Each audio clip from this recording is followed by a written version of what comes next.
नमस्कार। चंद्रशेखर जी के जीवन और विरासत पर बोलने के आमंत्रण के लिए आभार। प्रधानमंत्री संग्रहालय लाइब्रेरी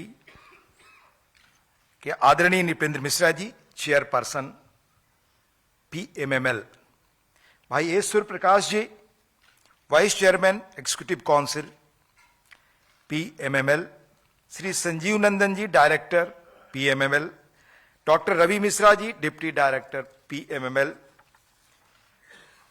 यहां अनेक सारे चंद्रशेखर जी के साथ रहे लोग मौजूद हैं, उन सबको भी मेरा नमस्कार। और हमारे भारत के भविष्य बच्चे जो यहां मौजूद हैं, उनका खास तौर से उनके बीच आकर मुझे और निजी प्रसन्नता है। आज यहां हमें एक ऐसे व्यक्ति के बारे में बोलने का अवसर है जिनके साहसिक राइटिंग्स, एडिटोरियल्स, दो टुक विचारों ने जब मैं किशोर से युवा हो रहा था तो हमारे मन और मस्तिष्क को साहस का मर्म बताया। तब यंग इंडियन में उनके लिखे editorial, I do remember statesman, Hindustan times, Indian express में बैनर हेडलाइंस बनते थे। That was the power of his thoughts, writing. 72 से 75 का यह दौर था। मैं हूं उसी इलाके का, पर मेरा मिलना उनसे 1978 में मुंबई में हुआ। मैं पत्रकारिता कर रहा था टाइम्स ग्रुप के साथ। जयप्रकाश जी बीमार होते थे जसलोक में, और मैं उनके गांव का होने के कारण रेगुलर विजिटर था। वहीं चंद्रशेखर जी से मेरी पहली मुलाकात हुई। दिल्ली का एक खास विशिष्ट चरित्र है। हम सब तात्कालिक राजनीति में इस कदर डूब जाते हैं कि सामयिक राजनीतिक इतिहास, उसके अतीत को लगभग भूल जाते हैं। वह अतीत या इतिहास जिसने इस मुल्क के भविष्य पर असर छोड़ा, महातूफानों के बीच देश की कश्ती की रहनुमाई की। कभी कभार ऐसा अवसर मिलता है जब देश की इस यात्रा के पुराने पन्नों को हम पलटते हैं, उनसे सीखते हैं।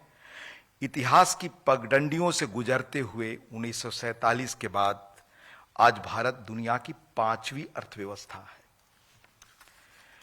दिल्ली में अनेक म्यूजियम हैं, पर इनमें शायद ही कोई ऐसी जगह है जहां देश के अतीत और इतिहास को जीवंत रूप में हम याद कर एक दृष्टि भविष्य के लिए पा सकते हैं।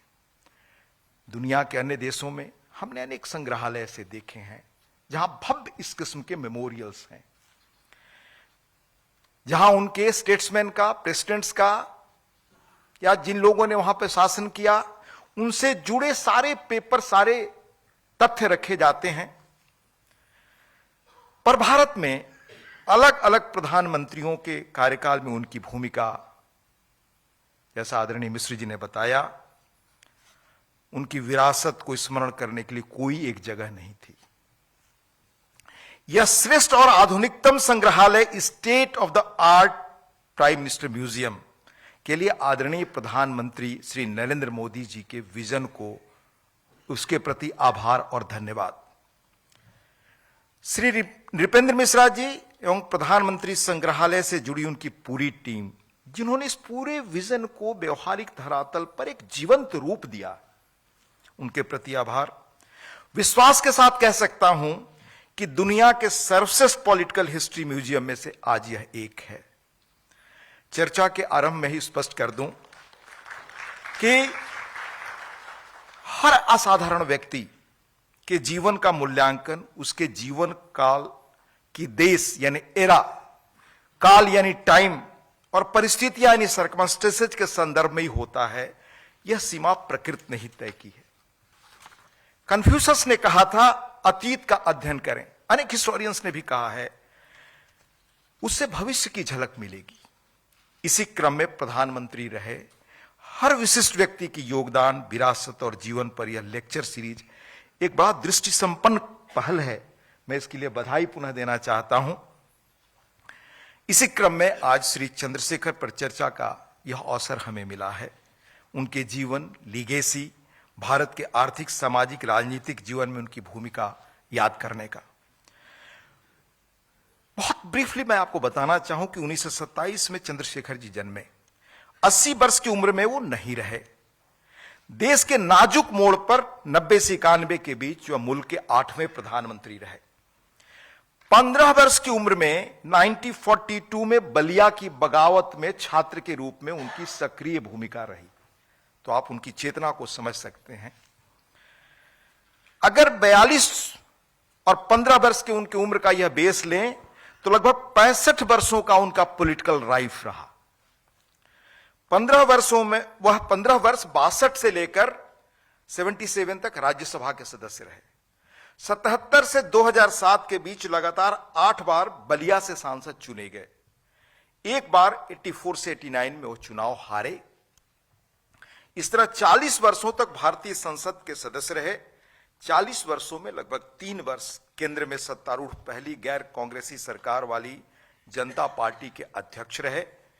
लगभग 7 माह 1 नवंबर 90 से 6 मार्च 1991 तक देश के प्रधानमंत्री।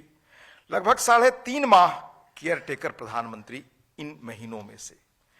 इस तरह 65 वर्ष के कुल लंबे राजनीतिक जीवन में सत्ता में वो महज 10.5 माह रहे। लगभग 3 वर्ष जनता पार्टी का अध्यक्ष का कार्यकाल हटा दें तो लगभग 37 वर्ष सिर्फ सांसद रहे।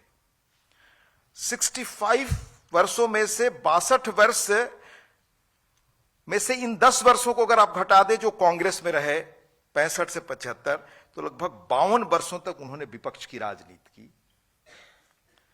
अपने जीवन में कभी उन्होंने किसी दल को नहीं छोड़ा। एक बड़ा मिसकॉन्सेप्शन है, दलों ने उनसे मुक्ति पाई।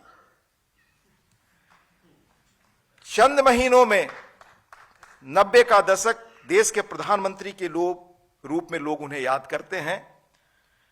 उन चुनौती भरे दिनों में जिन फैसलों ने देश को दिशा दी, उन्हें समझने के लिए चंद्रशेखर जी के व्यक्तित्व, सोच और चिंतन को राजनीतिक कार्यकर्ता के रूप में उनके 6 दशकों के जीवन को उस पर दृष्टि डालना प्रासंगिक होगा। उनके व्यक्तित्व के 4 पहलू आज जब मैं आपके सामने खड़ा हूं और आदरणीय नृपेंद्र मिश्र जी ने दायित्व दिया तो 4 चीजें मुझे याद आती। पहला, कन्विक्शन। किस किस्म की उनकी आस्था थी, जिस भी विचार में उन्होंने यकीन किया वो आस्था की स्तर क्या था। करेज, उस आस्था को इंप्लीमेंट करने का वो साहस क्या था उनमें, और क्या उनका आज कंट्रीब्यूशन है, क्यों हम याद करें, क्यों हमारे बच्चे जो बैठे हैं वो इनसे क्या सीख सकते हैं, या यंग पीढ़ी उनसे क्या जान सकती है, अपने जीवन में वो क्या पा सकती है। तो उनका कंट्रीब्यूशन या फोरसाइट क्या था, योगदान और विरासत।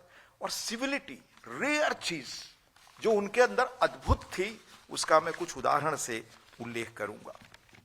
सबसे पहले मैं उनके कन्विक्शन पर चर्चा करना चाहूंगा। कन्विक्शन के बारे में 18वीं शताब्दी में एंटोनी ट्रेसी ने एक टर्म डिफाइन किया, science of formation of ideas which in line with prevailing enlightenment aspirations he believed could promote social progress and common good। और वो दौर कैसा था जिसमें चंद्रशेखर जी जैसे लोग बड़े हो रहे थे। उस दौर के डिफाइन करने के लिए मैं एक पैरा ढूंढ रहा था, तो अंग्रेजी के प्राध्यापक रहे पर हिंदी में बहुत बढ़िया जिन्होंने पत्रकारिता की, राजेंद्र माथुर, उनका एक कोट मैं आपको सिर्फ सुनाता हूं ताकि उस दौर की झलक मिलेगी कि चंद्रशेखर किस किस्म के व्यक्ति थे या किस दौर में वो बढ़े। पहले उनके विचारों का उनकी आस्था किस दौर में बनी। तो कहते हैं राजेंद्र माथुर, लेनिन की बोल्शेविक क्रांति 10 दिन जिन्होंने दुनिया को हिला दिया। तब लगता था कि एक प्रयत्न और किया, एक धक्का और दिया तो यह पृथ्वी हर्षा तिरे की सामूहिक समाधि तक पहुंच जाएगी, लेकिन वो नहीं पहुंची। स्वर्ग के द्वार पर दस्तक देकर 20वीं शताब्दी लौट आई। तब कौन जानता था कि ये पट कभी नहीं खुलते। इंसानियत की नियति है कि वह बार बार इन पटों पर दस्तक दे, हर सदी में अपने अपने ढंग से दस्तक दे। नियति है कि द्वार तक पहुंचकर हम चले जाएं। ये शायद नेचर है, यही प्रगति है। मंजिल सदा सदा से छल ही रही है, केवल प्रयत्न यथार्थ और हमारे सपनों का कैलकुलस यथार्थ है। फिर आगे वो कहते हैं क्या के बाद कि गांधी का सत्याग्रह, कब्र में लटके हुए देश पर फूंका गया एक मंत्र जो उसे संज्ञा देता है। हरकत देता है, काले बाल और गर्म रक्त देता है और अन्यायी की आंख में आंखें डालकर देखने की ताकत देता है। उसी दौर में चंद्रशेखर जी बड़े हो रहे थे विद्यार्थी से। इसी एरा में चंद्रशेखर जी की निजी और राष्ट्रीय चेतना विकसित हुई।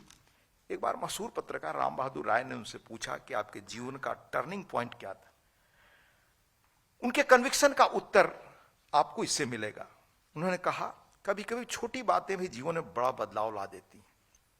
छोटे से गांव में पैदा हुआ, गरीब घर से था, मध्यम वर्ग भी नहीं कह सकते। गरीबों को मैंने बहुत करीब से देखा है।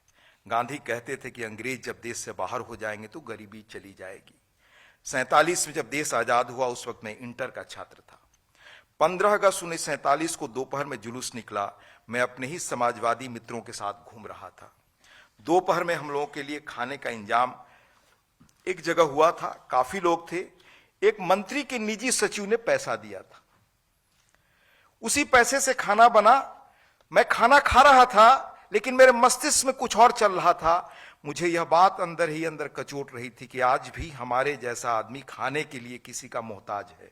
कैसी है यह आजादी। एक टर्निंग पॉइंट तो यह था जब हमने आजादी का अर्थ केवल रोटी को समझा था। जीवन का यह टर्निंग पॉइंट, दूसरा टर्निंग पॉइंट एमए करने के बाद आया।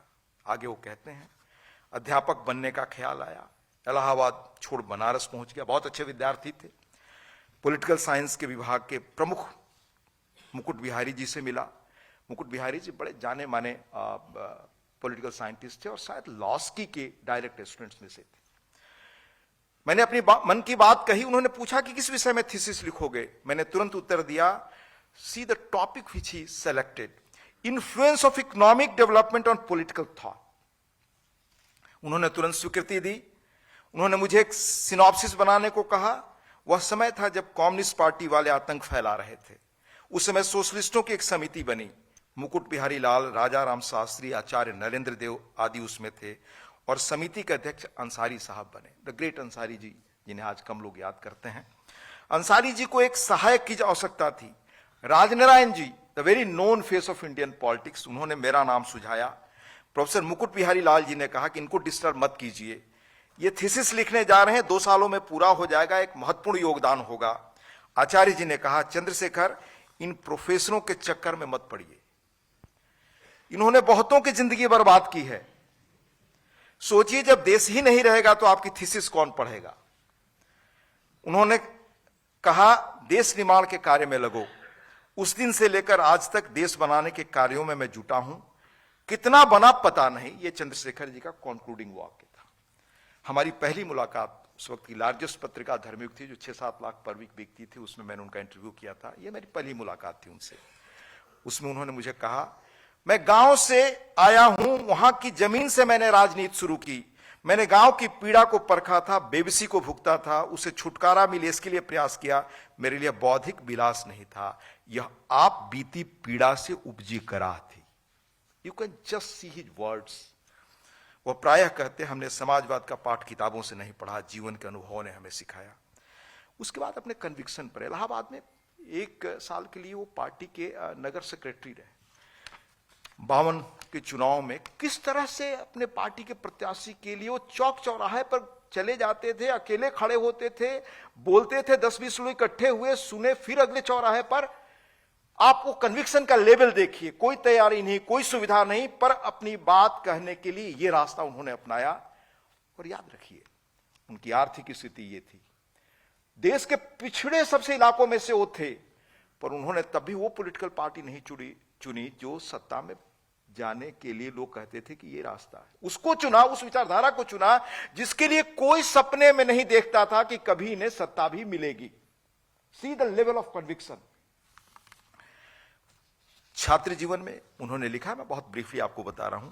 इलाहाबाद में जब वो काम कर रहे थे, नियमित खाने पीने का इंतजाम नहीं था। अनेक शामें तो बिना भोजन के भी गुजरी। इलाहाबाद में एक पावर हाउस था, उसके सामने मजदूरों के लिए खाना बनाने वाला ढाबा था। वहां मुझे 4 आने में रोटी और कोहड़े की लौकी की सब्जी मिल जाती थी। वहीं खाकर मैं रहता था। पहले से मुझे पेट की तकलीफ थी, वो और बढ़ गई। इसी तरह बलिया में उनके बड़े रिश्तेदार थे, मित्र थे जो मेस चलाते थे, पर वहां वो नहीं जाते थे। वो कोई पूछता था तो कह देते खा लिया।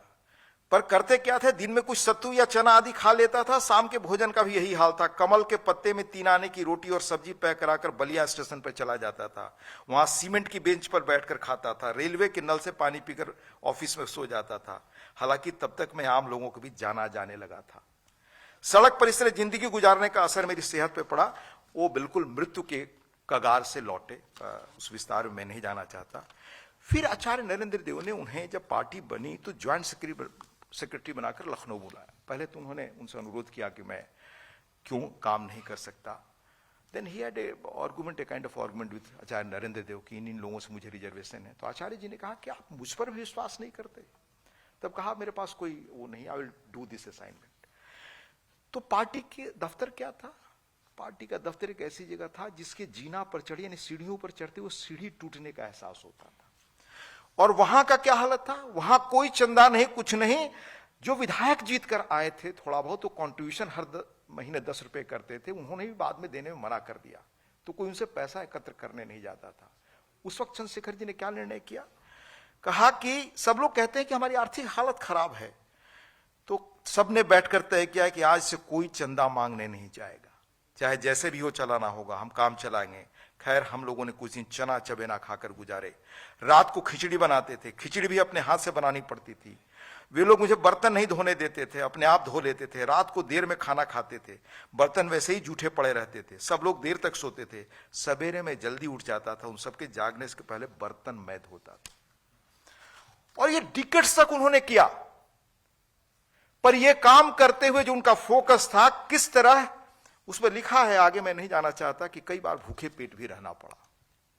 पर उन्हीं दिनों उत्तर प्रदेश में बस से, रेल से, साइकिल से घूमकर 57 में पीएसपी को 57 के चुनाव में दूसरे नंबर की बड़ी पॉलिटिकल पार्टी बनाई। जबकि सारे सोशलिस्ट स्टॉलवर्ड्स नेता डॉक्टर लोहिया के साथ चले गए थे। उन्हीं दिनों नारायण दत्त तिवारी जिसी पार्टी में थे। पूरे उत्तर प्रदेश में अपने कन्विक्शन के आधार पे हमारे युवा क्या सीख सकते हैं कि वो कन्विक्शन पर चलकर किसी व्यक्ति ने किस तरह से चीजों को रीराइट किया। यहां कोई उम्मीद नहीं थी और पार्टी में ही कम समय में उनकी एक नेशनल आइडेंटिटी बन गई। मैं उनको कोट रहा हूं 58-59 के आसपास, जब वो पार्टी का काम करते थे उत्तर प्रदेश में, तो बेंगलुरु में एक अधिवेशन हुआ और SM Joshi was one of the tallest leaders of socialist movement. SM Joshi उन दिनों महाराष्ट्र को अलग करने का मूवमेंट चल रहा था। उसके ऑल पार्टियों ने उनको मिलकर के उस संघर्ष समिति का अध्यक्ष चुना था और सारी पार्टियां एक साथ चुनाव लड़ना चाहती थी। तो जब जनरल काउंसिल में पार्टी की मीटिंग हो रही थी, एसएम जोशी जी ने लिखा कि कैसे मैं चंद्रशेखर को जाना। He writes, "It was in the general council meeting of the Praja Socialist Party in Bangalore that I first met Chandrasekhar. At Bangalore, Chandrasekhar and I clashed on the issue of the Sanyukta Maharashtra movement, which I was then leading. JP and Acharya Narendra Dev were in sympathy with our demand. Chandrasekhar vehemently opposed the resolution I had moved, which sought the permission of the General Council for fighting the general elections under the banner of Sanyukta Maharashtra Samiti, a united front of all opposition parties. The front had adopted a common program, but the parties were allowed to use their own symbols in the election." आगे सुनिए क्या कहते हैं SM Joshi. Chandrashekhar बहुत young थे उन दिनों। "To my great surprise, Chandrasekhar opposed the motion, although the executive committee had endorsed it. The resolution got through, but at one stage, I was afraid that the young UP socialist, with his vehement and persuasive speech, would turn the majority in his favor. Thus, my acquaintance with Chandrasekhar began with a confrontation, which in course of time developed into an intimate friendship." फिर आगे वो वही कहते हैं कि during Bangalore convention, Chandrasekhar made a hard-hitting speech and gave a powerful expression in the urges of aspirations of rank and file in the socialist movement. I was greatly impressed by his sincerity and his analytical approach, and it was no wonder that knowledgeable people started looking upon him as I quote him, as the rising star of the socialist movement. इस आस्था, इस conviction के साथ उन्होंने समाजवाद के प्रति अपना काम शुरू किया। रहीम उन्हें कवि के रूप में बहुत प्रिय थे, जिसमें मन की बात मन में रखें, किसी और से न शेयर करें। पार्टी में सांसद बनकर 62 में आए। सांसद बनकर जब वो यहां पहुंचे तो क्या लिखा, क्या महसूस किया, लिखते हैं, मैं आपको सुनाता हूं, उन्हीं की कोट से मैंने लिया है। मैंने कभी सोचा भी नहीं था कि संसद में सदस्य हो जाऊंगा। 62 में राज्यसभा का सदस्य होकर जब दिल्ली आया तो बहुत घबराया हुआ था। मुझे अशोका होटल में जाने में डर लगता था, कहीं कांटा या चम्मच गलत तरीके से न पकड़ लूं। थोड़े ही दिनों में मुझे प्रमुख सदस्यों को भी जाने का मौका मिलने लगा। क्यों? क्योंकि संसद में अपनी बात बिना हिचक कहने लगा था। युवा मंत्रियों के घर पार्टियां होती थी, प्राय हर दावत में मुझे बुलाया जाता था। उनमें जहां भी गया वहां कमरे की सुंदरता पर, मार्केट हमारे यूथ खास तौर से हैं उनके लिए, मैं जिन पार्टियों में ऐसे मंत्रियों के जाता था, जहां भी गया वहां कमरे की सुंदरता पर ज्यादा जोर दिया जाता था। दीवार और सोफे के रंग से पर्दा बिल्कुल मैच कर रहा है या नहीं, कालीन का रंग कैसा, इन बातों का ज्यादा ख्याल था। आगे वो कहते हैं कि मुझे बड़ी निराशा हुई कि देश उनकी एजेंडा पर नहीं था। ये हमारे रूलिंग एलिट की स्थिति तब थी। कांग्रेस में वो गए क्योंकि उनकी पार्टी ने निकाल दिया अशोक मेहता के एक सवाल पर। मैं उस विस्तार में नहीं जाना चाहता, पर इंदिरा जी से उनकी पहली मुलाकात बड़ी दिलचस्प है। उससे आप उनके कन्विक्शन का लेवल देखते हैं। जब पार्टी ने निकाल दिया तो कुछ दिनों तक वो निर्दलीय रहे। उनके कुछ अन्य मित्र कांग्रेस में पहले ही पंडित नेहरू जी और कामराज जी के पहल पर चले गए थे। तो उन लोगों ने, जिनमें गुरुपद स्वामी, इंद्र कुमार गुजराल, अशोक मेहता सब लोग थे, वो रोज इंदिरा जी के यहाँ बैठते थे शाम में। तब इंदिरा जी मंत्री थी। इन लोगों के आग्रह पर वो इंदिरा जी से मिलने गए।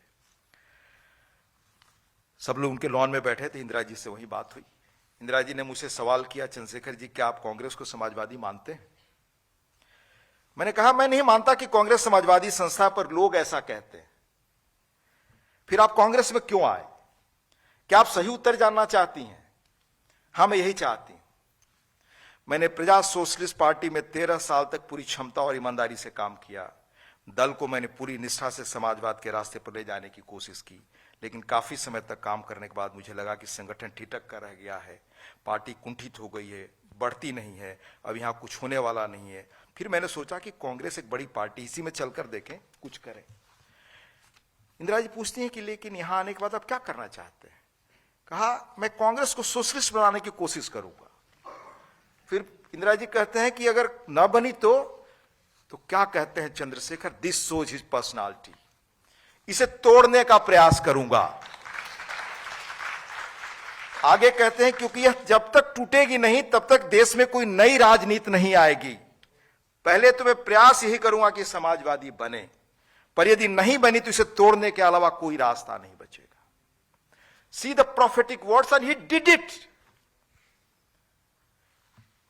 इंदिरा जी थोड़ी नाराज हुई, मैं आपसे सवाल पूछ रही हूं, आप मुझे इस तरह का उत्तर दे रहे हैं। मैंने बिना हिचक कहा, सवाल आप पूछ रहे हैं तो उत्तर तो आपको ही दूंगा। पार्टी तोड़ने के लिए आपका क्या मतलब है, इससे क्या होगा?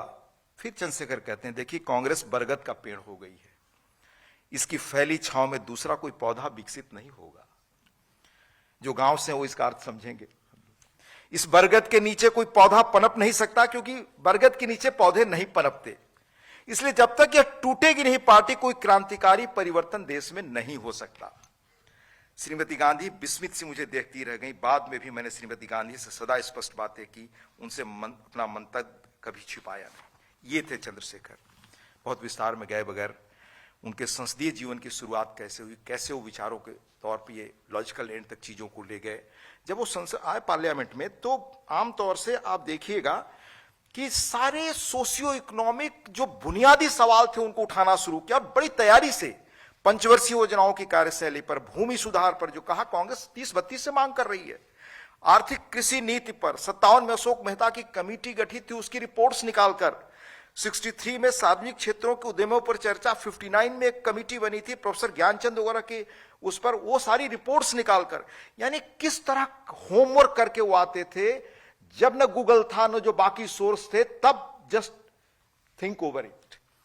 बैंक राष्ट्रीयकरण पर 20 दिसंबर 63 को बोला, पृथ्वी पर उन्मूलन पे बोला, संपत्ति का अधिकार मौलिक अधिकार न रहे इस पर बोला, सांप्रदायिकता संप्रदायवाद पर बोला, मुस्लिम पर्सनल लॉ पर बोला, यूनिफॉर्म सिविल कोड पर बोला, और सारे ऐसे मैंने विचार हैं जो आप कल्पना नहीं कर सकते आज की किस तरह से स्ट्रेट फॉरवर्ड बात करने की क्षमता उनमें थी। चुनाव सुधार पर बोला। कांग्रेस में आने के बाद Congress for socialist action group बनाया, 67 में बहुत प्रभावी ढंग से इस ग्रुप ने काम किया। फिर युवा तुर्क, देश की राजनीति में युवा तुर्क उनकी सदारत में वही सबसे बड़े नाम थे। प्रोफेसर केसी जौहरी जिन्होंने इस पर काम किया है, उनको कहा है prince of young Turks Chandrashekhar ji के लिए। उसमें the industry licensing policy inquiry committee का गठन कराया। 69 में एमआरटीपी एक्ट पास हुआ। बड़े घरानों के बारे में उनके अपने रिजर्वेशंस थे, उस पर बड़ी धारदार उन्होंने लड़ाई लड़ी और कांग्रेस के जितने उस वक्त के स्टॉलवर्ड्स स्थापित नेता थे उनके खिलाफ मुखर आवाज वो बने। अपने ही फाइनेंस मिनिस्टर से लेकर सारे ताकतवर लोगों के खिलाफ खड़े हुए। उस वक्त एक मुरारजी से उनका विवाद हुआ जो पार्लियामेंट वगैरह में वो सारे पेपर्स रख दिए कि एक खास घराने को कैसे सरकार फेवर कर रही है। मामला इस कदर फंस गया कि क्योंकि उन लोगों का डोमिनेंस था पार्टी में। इंदिरा जी ने सुझाव दिया कि आप मुरारजी से माफी मांग लीजिए। चंद्रशेखर जी का अद्भुत जवाब था, वो जवाब तो मैं कोट नहीं करता, कहा कि मैं सम्मान के लिए राजनीति करता हूं और उन्हें मतलब whatever he felt he did it। तो अंततः एक रास्ता निकाला गया कि श्रीमती गांधी उनको बुला करके कहें, डोमिनिस करें, which never happened। 68 में फरीदाबाद में कांग्रेस का यहां सम्मेलन हुआ। एक तरफ निजी गप्पा जी थे, दूसरी तरफ वहां फरीदाबाद में जो लेफ्टिस्ट कांग्रेसी थी उन्होंने अपना सम्मेलन किया और चंद्रशेखर जी ने उस पर अपने विचार व्यक्त किए पैरेलल कन्वेंशन में।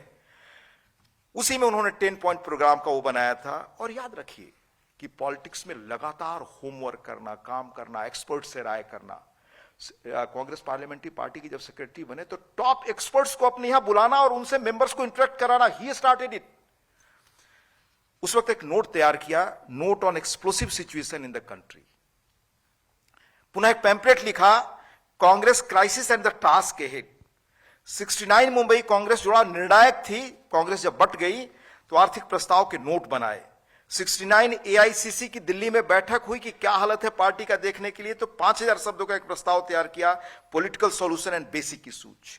What I want to tell, 69 में एक पैम्पलेट जारी किया, Congress crisis and the task ahead. ये बहुत सारी चीजें मिलती नहीं और ऐसी बहुत सारी चीजें हैं।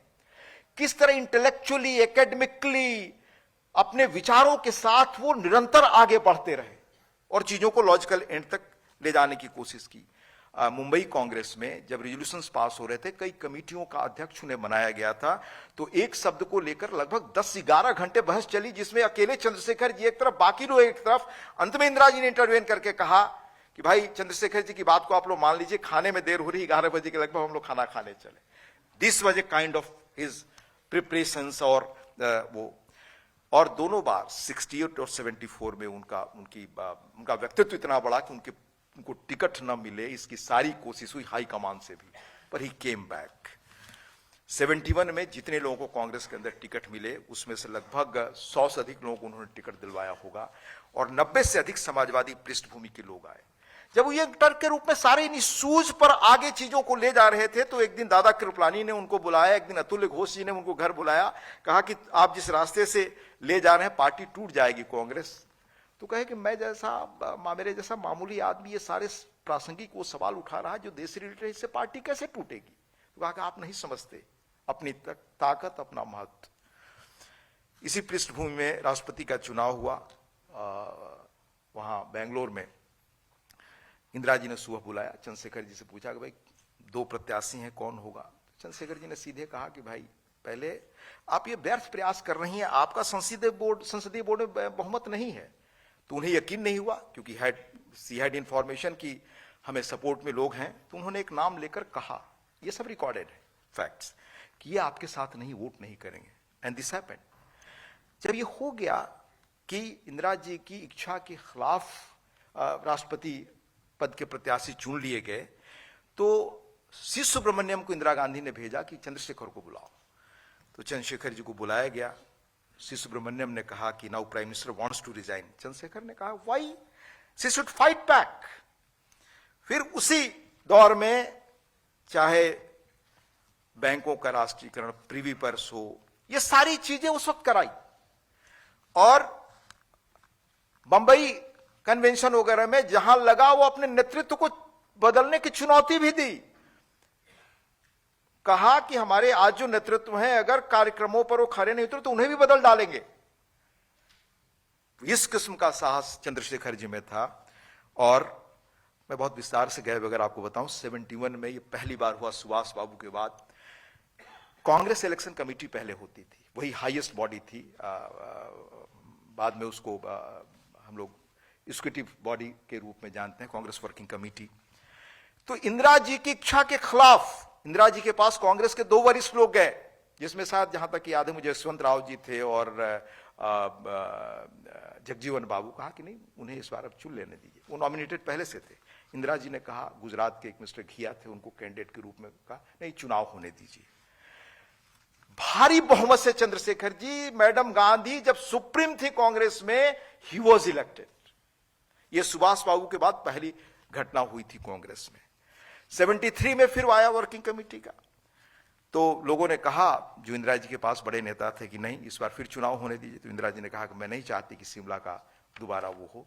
तो उमाशंकर दीक्षित जी ने अपना नाम वापस लिया, चंद्रशेखर जी वर्किंग कमेटी में रखे गए। लेकिन देखिए उनकी सिविलिटी क्या थी। मैं ये सारी बात जब कह रहा हूं तो अलग अलग अंशों से जोड़कर उसमें आप पाएंगे। मुरारजी भाई उन्हीं दिनों अनशन पर बैठे, मुरारजी अनशन पर बैठे, तो मुरारजी से एक राजनीतिक दूरी बन गई थी। तो सबसे पहले उनके यहां जाने वालों में चंद्रशेखर जी जब अनशन पर बैठे कि डू और डाई गुजरात असेंबली को लेकर, तो वो गए। उन्होंने कहा आप ऐसा क्यों कर रहे हैं? तो उन्होंने कहा कि चंद्रशेखर आप ईश्वर पे विश्वास करते हो? तो कहा कि मैं करता भी हूं, नहीं भी करता हूं। मुरारजी ने कहा कि भाई आप लोगों के साथ यही समस्या है, अगर ईश्वर चाहते हैं तो मैं जिंदा रहूंगा, नहीं चाहते हैं तो इंदिरा बेन जी हमारी बात नहीं मानेंगी। देन ही थॉट कि हमें क्या करना चाहिए। वो वहां से सीधे संसद आए उस मुरारजी से मिल करके, और संसद में वो जगजीवन बाबू से मिले, यशवंतराव चौहान से मिले कि कुछ करें आप लोग, मुरारजी अनशन पर है। तो दोनों लोगों ने हाथ खड़ा कर दिया। फिर कहा कि आप ही कुछ करिए। तो कहा मैं इंदिरा जी के पास गया उसी दिन शाम में। तो इंदिरा जी जब नाराज होती थी तो बड़ी अंग्रेजी में बताती थी, हमें बताई, बोली पहले, बहुत नाराज थी कि कैसे होगा, इस तरह थोड़ी चल सकता है। तो लास्ट में मैंने कहा कि Indira ji you have to choose कि आप गुजरात लूज करना चाहती हैं या देश लूज करना चाहती हैं, इन दोनों में से एक आपको तय करना होगा। तो इंदिरा जी का जवाब था कि भाई ठीक है, आप भी सोचिए, हम भी सोचते हैं। इसके बाद रास्ता निकला, आप जानते हैं उसका क्या। हरीश खरे जी ने बहुत बढ़िया उनके ऊपर एनालिसिस किया था, कांग्रेस में जब वो 10 वर्षों तक रहे तो क्या काम किया। मैं बहुत ब्रीफली इस कन्विक्शन के बारे में एक ही बात कहकर अपनी बात खत्म करूंगा कि चाहे वो प्रजा सोशलिस्ट पार्टी में रहे हों, पीएसपी के मेंबर पार्लियामेंट रहे हों, कांग्रेस में युवा तुर्क में रहे हों, उनकी क्लैरिटी और कन्विक्शन स्पष्ट था कि हमें किन कार्यक्रमों के माध्यम से देश में बदलाव लाना है, कुर्सी नहीं थी। अब मैं आपको एक कोट करके सुनाता हूं, mister Ravindran, a political biography by Sri P.K. Ravindran. He was associated with Free Press Journal, Times of India and Mathrubhumi. उनके उससे है। The 10-point program accepted by the AICC of the Undivided Congress in 67 started with the provision of basic amenities to the poor, particularly drinking water in the villages. In Bangalore, AICC resolution in July 1961 and later in the Garibi Hatao resolution at the Bombay AICC in December 69, the emphasis was on provision of essential amenities like drinking water, housing, public health and schools for the urban and rural poor. And yet, even till 83, not much has been done in these vital areas as Chandrasekhar found during his 4,000 kilometer long Bharat Yatra. यही 4-5 चीजें उनके मुद्दे थे। The Young Turks had placed great emphasis on the 10-point program in the hope that something tangible would be done for the relief of the poor and the downtrodden. About 100 members of parliament assembled at Chandrasekhar residence in New Delhi on 9th August 67 in support of the program and insisted that it should be implemented immediately. This meeting gave the Young Turk movement a flying start. Left-oriented congressmen found a rallying point in the 10-point program.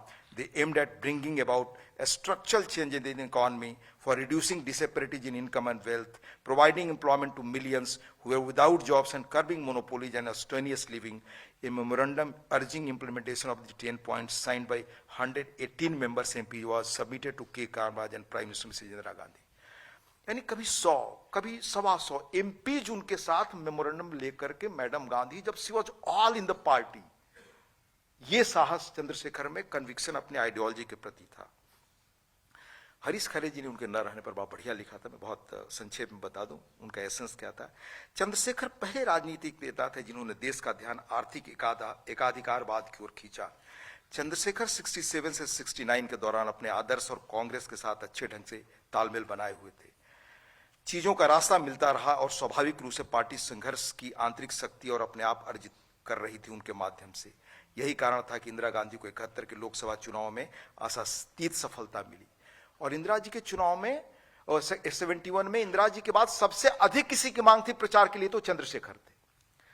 Chandrashekhar इस कदर अपने सिद्धांतों के प्रति आग्रहशील थे और व्यक्तिवाद के खिलाफ थे कि आगे चलकर नेतृत्व से उनका टकराव हुआ। चंद्रशेखर के लिए स्वाभाविक भी था कि इंदिरा गांधी जो बांग्लादेश युद्ध के बाद भारत के एक छत्र नेता के रूप में सामने आई, उनसे वे धीरे धीरे कटने लगे। उनकी राजनीतिक विचारधारा में यह कहीं नहीं था कि पार्टी में किसी एक आधिपत्य वाले नेता के पीछे वे चलें।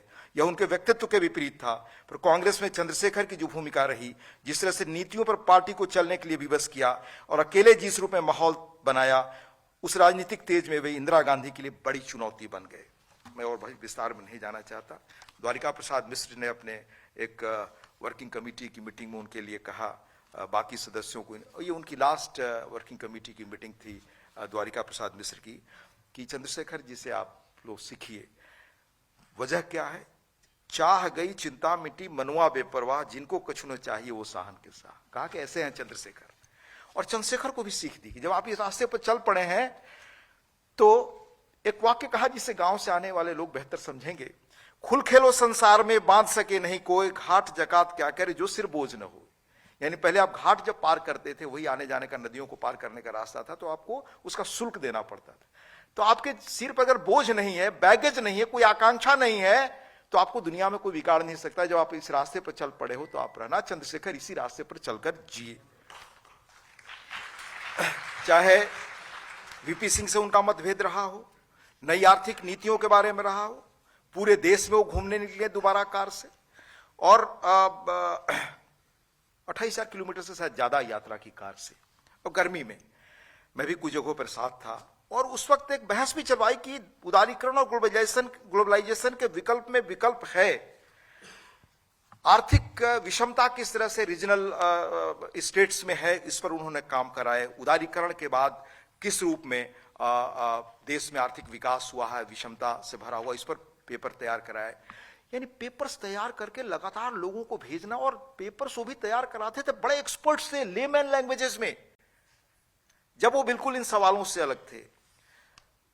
कभी जरूर उनको जेल डायरी पढ़िएगा। It's one of the best, मतलब पीस इंडियन पॉलिटिक्स को समझने के लिए।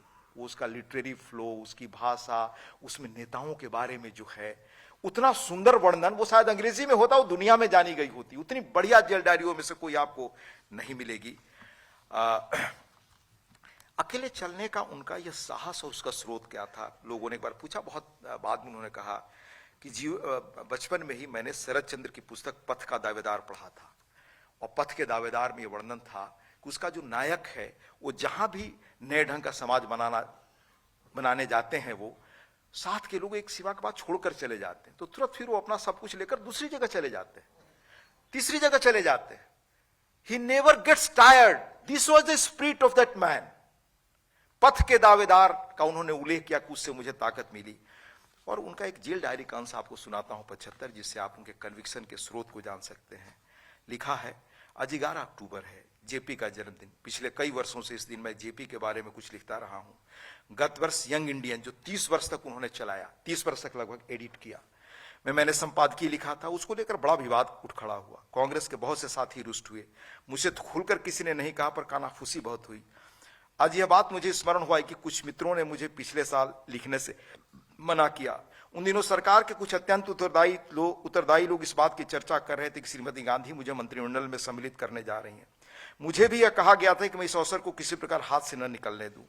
इन्हीं बातों का असर मेरे कुछ मित्रों पर था। इसी कारण वे मुझे आगाह कर रहे थे कि मैं जेपी के बारे में कुछ न लिखूं।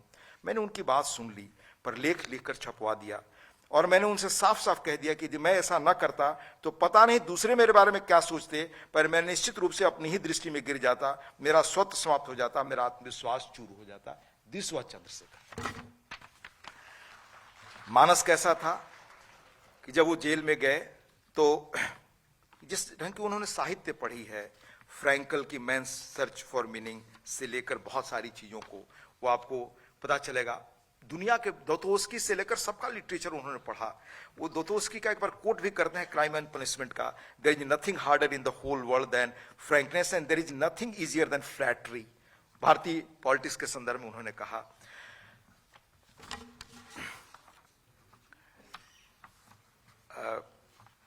ये उस को आप पढ़ें उनकी जेल डायरी को तो पता चलेगा किस तरह का साहित्य वो जेल में पढ़ रहे थे, तो उनको समझने में मदद मिलती है। और उनका कन्विक्शन ये था कि जब वो बलिया से दोबारा चुनाव लड़ने गए 89 में, तो बहुत लोगों ने उन्हें कहा कि इस बार आप पुनः उल्लेख न करें पंजाब का, क्योंकि पंजाब पर उनका देश के विचारों से अलग विचार था। पर मीटिंग में खड़ा हुए वो पहली बार, तो यही पंजाब से ही बात शुरू की। तो दिस वाज हिज कन्विक्शन। करेज क्या था इन चीजों को आगे ले जाने के लिए? जब कांग्रेस ने तय कर लिया कि हम राष्ट्रपति के रूप में नीलम संजीवा रेड्डी को प्रत्याशी बनाएंगे, तो एक दिन बेंगलोर रुक गए और रुक करके उन्होंने पत्रकारों से कहा, I shall throw my vote in the Arabian sea but I can not vote for mister Sanjiva Reddy. वो आप सही है गलत है, that's a different thing. He had that kind of courage. He was all alone at that moment, क्योंकि सारे लोग madam Gandhi से लेकर सब संजीव रेड्डी के पक्ष में थी।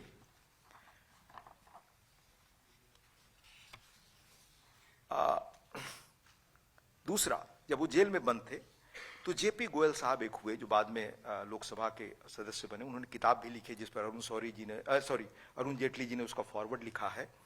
और वो वकील थे राजनयन जी के सुप्रीम कोर्ट में, जब ये पिटीशन मैडम गांधी के खिलाफ चल रहा था। तो उनको वीएम तारकुंडे, नॉन जूरिस्ट, उन्होंने कहा कि चंद्रशेखर जी से बात करिए, क्योंकि वो कांग्रेस वर्किंग कमेटी के इलेक्टेड मेंबर थे। अगर वो हेवियस कार्पस फाइल करते हैं तो सुप्रीम कोर्ट में सुनवाई की गुंजाइश बनती है। तो वो गए जेल में मिलने सारे नेताओं से, सभी नेता बैठे थे, चंद्रशेखर जी भी थे वहां। तो गोयल लिखते हैं अंत में उस किताब में कि चंद्रशेखर, सब सुनने के बाद चंद्रशेखर जी ने साफ कहा कि वह कोई अदालती लड़ाई नहीं लड़ना चाहती है, उनके लिए नैतिक संघर्ष, अपनी रिहाई के लिए हेवियस कॉर्पस पिटीशन फाइल नहीं करेंगे। This was his conviction. Patiala jail में मैडम गांधी ने भेजा अपना एक दूत, चंद्रशेखर जी से मिलो, इमरजेंसी के दिन थे। उन्होंने अपनी डायरी में लिखा है कि जिस दिन वे मिलने आए उसे एक दिन पहले मुझे जिला के अधिकारियों ने सूचना दी। उनका मुझे नाम नहीं बताया गया, पर बड़ी चहल पहल थी उनके आने के पहले। जेल के अधिकारी उन्हें अहाते में लाए, मैं जिस कोठरी में रहता था वहां लाए, सवेरे उनके साथ नाश्ता किया। बाद में कलेक्टर महोदय ने कहा कि आपको इनसे बात करनी होगी। वे लोग बाहर जाने लगे तो मैंने कहा कि आप सब लोग बैठ जाइए, मैं ही घूमते हुए बात कर ले रहा हूं, बहुत जगह है बात करने के लिए इनसे। वे सो इनफॉर्मल। फिर कहा, जब बात शुरू हुई कि मेरे पास बात करने के लिए इनसे कुछ है नहीं, पता नहीं शायद इनको कुछ कहना हो। मेरे यहाँ उनका आना प्रत्याशित था। टहलते हुए उनसे जो बात हुई उससे मुझे आश्चर्य हुआ। इंदिरा जी के संदेशवाहक ने उनसे कहा, इंदिरा जी कम्युनिस्ट लोगों से परेशान है, वे कुछ नया करना चाहती हैं, नया कदम उठाएंगी, इसमें वो आपका सहयोग चाहती हैं। चंद्रशेखर बताते हैं, मैंने तुरंत उत्तर दिया कि मैं कम्युनिस्ट विरोधी नहीं हूं, मेरा उनसे कोई राजनीतिक मतभेद नहीं है, इस कार्य में मैं उनकी कोई सहायता नहीं कर सकता। चंद्रशेखर ने साफ मना कर दिया, इस मामले में इंदिरा जी की कोई सहायता नहीं कर सकते। तो उस व्यक्ति ने कहा कि फिर जेल से आपके छूटने का क्या होगा? See, emergency was the period we can realize those moments. क्योंकि मैं विद्यार्थी था और मैं महसूस कर सकता हूं उस पोर्टल को। चंद्रशेखर जी ने जो जवाब दिया, दिस वाज चंद्रशेखर। कहा, मैंने उनसे कहा कि मैं सारी जिंदगी जेल में बिताने के लिए तैयार हूं। 18 महीने की कारागार की एकाकी जिंदगी में he was under solitary confinement. मैंने अपना इरादा बहुत मजबूत बना लिया था। This was Chandrashekhar. न अपने निश्चय से डिगने वाले, न वापस होने वाले, न डरने वाले, न अपने स्वाभिमान से समझौता करने वाले। चंद्रशेखर की दो टूक बात सुनकर वो वापस चले गए। इसके बाद लंबा है, कुलदीप नैयर जी ने भी अपनी पुस्तक में इसका हवाला दिया है कि एक दिन मैं कमलनाथ जी के घर चला गया। कमलनाथ जी इंडियन एक्सप्रेस के बोर्ड में रख दिए गए थे। तो उन्होंने कहा, मैंने पूछा उनसे कब चुनाव कराने जा रहे हैं, तो कहा कि अभी अपना आदमी हम लोग भेजे हैं चंद्रशेखर जी से बात करने के लिए। इसी प्रसंग के संदर्भ में वो है। जब चंद्रशेखर जी जेल से छूटे तो उन्होंने नाम लेकर बताया कि जसवंत मेहता गुजरात के जो गृह मंत्री थे, बड़े उनके ट्रस्टेड फ्रेंड थे पहले, और इंदिरा जी के खास लोगों में से थे। 4 बार वो आए कि आप चलिए, जेल से छूट गए तब चलिए, इंदिरा जी वेट कर रही हैं मिलने के लिए। कहा मैं नहीं जा सकता, अगर वो आना चाहे, क्योंकि मैं बंदी हूं। जब छूट गए तब भी आया। तो उन्होंने पूछा कि आप मिलना नहीं चाहेंगे? जरूर मिलूंगा उनसे और पूछूंगा कि वो इस हद तक कैसे चली गई। ये उनका करेज था। लीगेसी के रूप में क्या कंट्रीब्यूशन उनका हम आज सीख और जान सकते हैं। एक तो हमारे बहुत सारे लोग, मैंने कहा यहाँ हमारे सुधीन भदौरिया जी बैठे हैं जिन्होंने पूरी तरह से आयोजित किया भारत यात्रा केरल से। अब तो भारत यात्रा का सचमुच था, न खाने की सुविधा न आगे कोई सुविधा रहती थी कि सारा इंतजाम पहले से हो। मुझे याद है कि दिल्ली की इलिट मीडिया से लेकर देश के अभिजात्य वर्ग के लोग कैसे यह चलाते रहे कि चंद्रशेखर जी ने कई हजार करोड़ की संपत्ति ट्रस्टों के, भारत यात्रा केंद्र ट्रस्टों के माध्यम से बना ली। कभी उसका जवाब नहीं दिया। आज फैक्ट में बता रहा हूं, जिसमें बैठे हुए हैं हमारे बताया हमारे सुधींद्र जी, उसके अध्यक्ष, सारे लोकल लोग जहां ट्रस्ट में थे वही रहे, किसी परिवार के सदस्य को नहीं रखा, कोई उनका आदमी नहीं रहा। आज उस एच.एन. शर्मा जी बैठे हुए, जीवन के अंतिम क्षणों में उन्होंने लिख करके दिया डॉक्टर मनमोहन सिंह जी को, द देन प्राइम मिनिस्टर, कि सारे ट्रस्ट भारत सरकार ले ले चलाए उसको। पर जब यह अखबार में चीजें छप रही थी उनको पॉलिटिकल डैमेज करने के लिए, तब कभी उन्होंने विरोध नहीं किया, न प्रतिकार किया। कहा कि ठीक है, झूठ के पंख बहुत लंबे नहीं होते। बहुत सारी इसमें चीजें हैं, बहुत सारी संस्थाएं बनाई, उनमें अद्भुत क्रिएटिविटी थी। ये भारत यात्रा केंद्र बंजर जमीन थी, उसको स्वर्ग बना दिया अपने प्रयास से, ये उनमें क्षमता थी। जेपी का ट्रस्ट कैसे बनाया, मैं जिस गांव से हूं, 6 महीने हम लोग बाढ़ में रहते थे, आने जाने का कोई रास्ता नहीं था। इंदिरा जी ने पहले पहल की कि जयप्रकाश जी के घर को ट्रस्ट बनाया जाए, पर कुछ हुआ नहीं। अंत में चंद्रशेखर ने लोक ताकत से, अपनी ताकत से, जनता की ताकत से वहां ट्रस्ट बनाया। बहुत सारी ऐसी संस्थाएं खड़ी की। आजीवन अपने परिवार के किसी व्यक्ति को न टिकट दिया, न राजनीति में उतारा। बैठे हुए हैं हमारे नीरज जी, उनके छोटे बेटे, किसी और पार्टी ने टिकट दिया उनके न रहने पर, और जहां तक मुझे मालूम है वो करेक्ट करेंगे कि जमानत के पैसे भी दूसरे लोगों ने दिए। This was his legacy of that man. तब उनके पास यह आत्मसाहस और बल था। इसी देश में 84 में जब दंगे हुए दिल्ली में, तो पढ़िए कि कैसे अकेले निकल पड़े थे लोगों को बचाने के लिए। मैं बहुत विस्तार में नहीं जाना चाहता। जिस जनता दल के नेता का चुनाव हुआ, पहला अपना वहां प्रोटेस्ट दर्ज कराया, और एक अधिकारी हैं बड़े, उन्होंने लिखा था कि किस तरह से एक बार सिमरनजीत सिंह मान मिलने आए तो उन्होंने लंबी तलवार ले जाने की इजाजत नहीं थी, एसपी जी के अपने प्रोटोकॉल नॉर्म्स होते हैं। तो लोगों ने कहा कि भाई आप मिल नहीं सकते। चंद्रशेखर जी को पता चला, कहा कि नहीं वो मिलने दीजिए। तो कहा कि एसपी जी के लोगों ने कि हमने दरवाजा खुला रखा, सिर्फ वॉच करने के लिए क्या है। तो आए, तो आते ही उन्होंने दिखाना शुरू किया कि इतनी बड़ी कटार है। तो चंद्रशेखर जी ने कहा अंदर ही रख लीजिए, क्योंकि बलिया जिस घर से आता हूं इससे बड़ी तलवार रखी हुई है। फिर मतलब जो ये विट था, ये समझ थी उनकी, ये चीजों को हैंडल करने की उनकी क्षमता थी। मैं बहुत विस्तार में और गए बगैर कैसे उन्होंने भारत के सामर्थ्य के बारे में और पर्सनालिटी कल्ट की पॉलिटिक्स के बारे में बोला है, ये मैं विस्तार में गए बगैर ये कहना चाहता हूं कि वो अपने ढंग से खड़े रहे। जो लोग कहते हैं, कई बार मेरे मन भी सवाल होता रहा कि प्रधानमंत्री पद उन्होंने लिया, उसके बाद जो चुनौतियां स्वीकारी, नरेश चंद्रा ने जिसका उल्लेख किया आपने, नरेश चंद्रा जी ने उनसे पूछा जब ये आया सोना गिरवी रखने का, याद रखिए 83 में आईजी पटेल ने आईआईएम बेंगलोर में भाषण देते हुए याद दिलाया कि देश जिस राजनीतिक आर्थिक रास्ते पर चल पड़ा, ये देश के लिए आत्मघाती होगा, ये डेट ट्रैप में फंसने जा रहा है मुल्क, क्योंकि पॉपुलिस्ट नारों के लिए आप शॉर्ट टर्म लोन ले रहे हैं। तो जब चंद्रशेखर जी आए, उस तरह से चलती हुई चीजें बढ़ती बढ़ती हम डेट ट्रैप में आ गए। तो नरेश चंद्रा जी कैबिनेट सेक्रेटरी थे, उन्होंने कहा, तो चंद्रशेखर जी की पहला रिएक्शन था जो स्वाभाविक था कि मैं उस प्रधानमंत्री के रूप में नहीं जाना चाहता जिसने देश का सोना बेच दिया। नरेश चंद्रा जी ने कहा कि क्या आपको एक ऐसे प्रधानमंत्री के रूप में याद किया जाए जिसके समय भारत दिवालिया हुआ था, इधर कुआं उधर खाई की स्थिति है। चंद्रशेखर जी ने फिर साहसिक निर्णय लेकर देश की मर्यादा को बचाया। और याद रखिए 85 से लेकर और 90 तक माननीय मनमोहन सिंह से लेकर आगे के जितने रिजर्व बैंक के गवर्नर हुए, सबने वित्त मंत्रालय में लिखा कि भाई हालात खराब हो रहे हैं, जल्द आप इंटरवेन करें। पर किसी प्राइम मिनिस्टर ने चंद्रशेखर के पहले उसको टैकल करने की जरूरत नहीं महसूस की। आप जानते हैं अनपॉपुलिस्ट कदम उठाना बड़ा कठिन होता है। 5 मिनट में 2 पॉइंट और मैं बता दूं। पद त्याग, लोग कहते हैं वो पद पर क्यों गए। आप जानते हैं 71 की जीत के बाद वो मंत्री बन रहे थे, मना किया। 74 पर जेपी का संपादकीय जो लिखा वो सुनाया आपको। 76 आपातकाल में आप देखिएगा जेपी गोयल की पुस्तक जो है saving India from Indira untold story of emergency, और पत्रकार विजय संघवी जिन्होंने देखा आपातकाल लगते हुए, विटनेस किया, कहा कि जब चंद्रशेखर जी गए, जयप्रकाश जी गिरफ्तार होने की सूचना मिली और थाने में पहुंच गए, तो उनको बताया गया कि आपकी गिरफ्तारी का भी वारंट है। तो उन्होंने कहा कि ठीक है, पर उनको एक अधिकारी ने अलग ले जाकर कहा कि आप पीएमओ में बात कर लीजिए।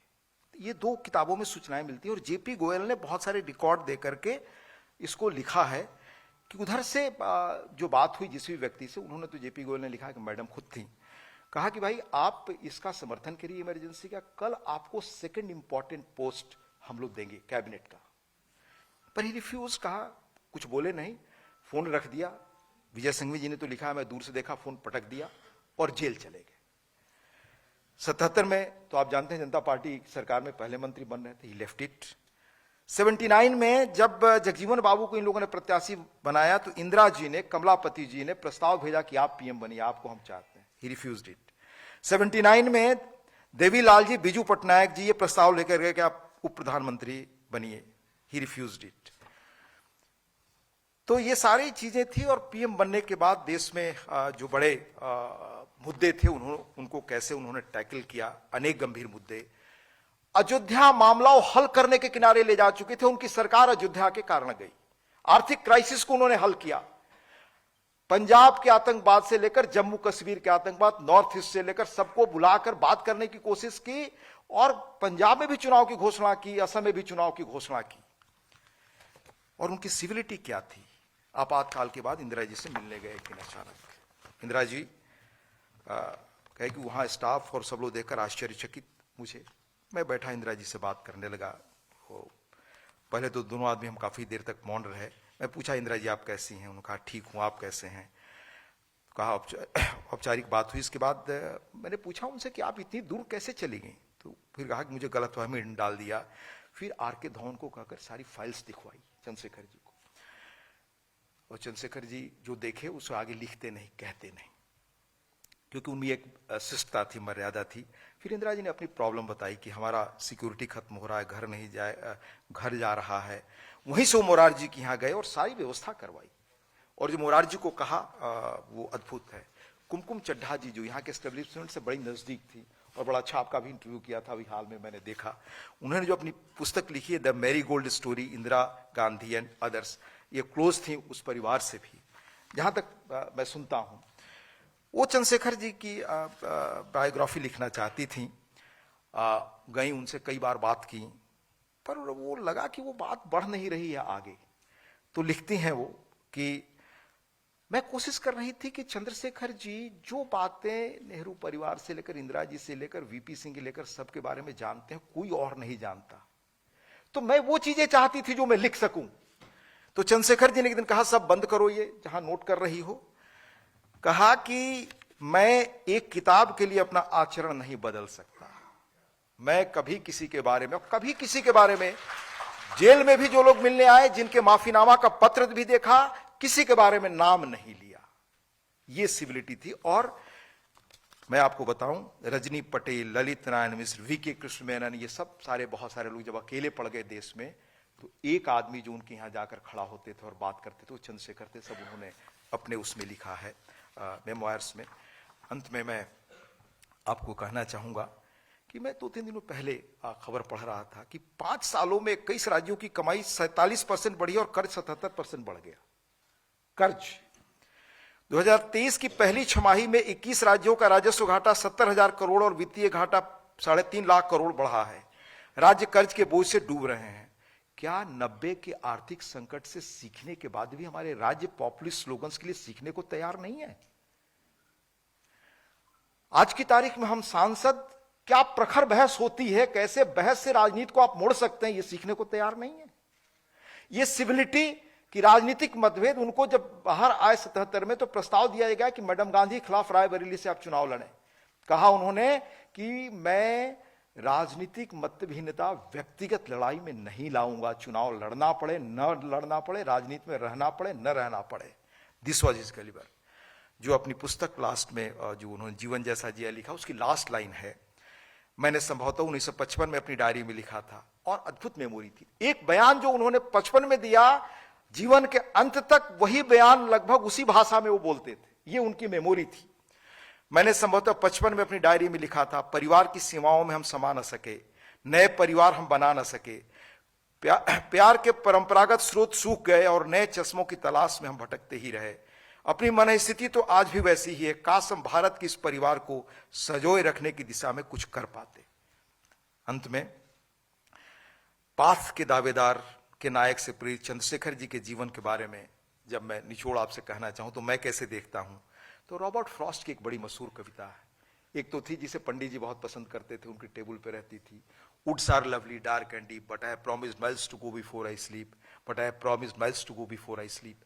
दूसरी एक कविता थी, वो चंद्रशेखर के व्यक्तित्व का डिफाइन करती है। The road not taken, I shall be telling this with a sigh, somewhere ages and ages hence, two roads diverged in wood and I took the one less travelled by. मैं उस रास्ता को जीवन में चुना जिस पर कोई चला नहीं था, and that has made all the difference. और उसने ही सारा फर्क किया। तो लकीर खींच कर गए तो अपनी राह बनाई, अपने शर्तों से जिए, अपने स्वाभिमान से जिए। This was his personality. मैं आप सबका, जिन्होंने बहुत धैर्य और ध्यान से सुना, सारे युवाओं का, आदरणीय नृपेंद्र मिश्रा जी का, भाई सूर्य प्रकाश जी का, सभी यहाँ के स्टाफ का, और खैर खास तौर से मेरे स्टाफ दीपक, जिम्मी, अभिजीत, एनके सिंह और बहुत, जो एक सप्ताह से I lived in Chandrashekhar era again आपकी कर्टसी से। आदरणीय मिश्र जी, आप लोगों ने ध्यान से, धैर्य से सुना। मैं बहुत बहुत अपना व्यक्तिगत आभार और कृतज्ञता आपके प्रति व्यक्त करता हूं। जय हिंद, धन्यवाद।